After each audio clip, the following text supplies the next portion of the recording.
The banking industry is considered as the backbone of the economy and has a major contribution to its growth.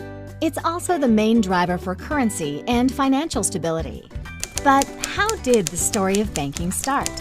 The term bank is derived from the Old Italian word banca, meaning a bench. It referred to the public benches where money changers used to sit for exchanging coins or bills in the marketplace. But it's the goldsmiths of 17th century London who developed banking in its modern form. The goldsmith, who used to store wealthy clients' gold in their private vaults, soon began to lend this gold to others in exchange of a promissory note and the payment of an interest charge. That was the beginning of banking as we know it today. So, what is the general role of a bank? Depositors, or people with money surplus, place their money at the bank in order to earn a return through the credit interest.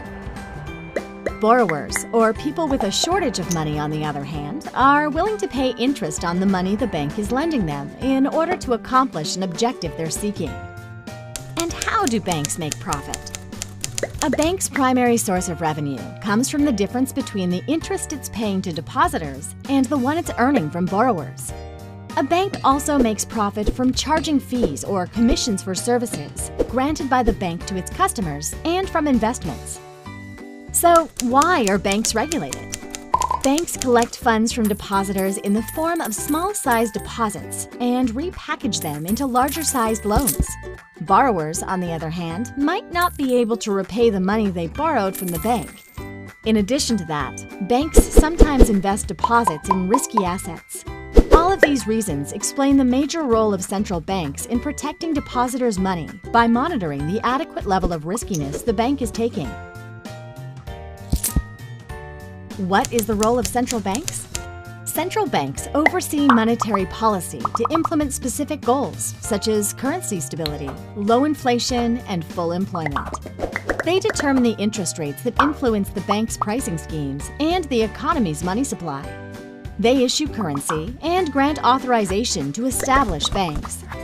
Central banks also impose a threshold for capital requirements and place reserve requirements to ensure liquidity in crisis mode. They shape lending policies through margin requirements and other tools, and they act as a lender of last resort to finance banks that need liquidity. Today, several types of banks exist to answer the different needs of consumers and to give them a choice in the way they manage their money.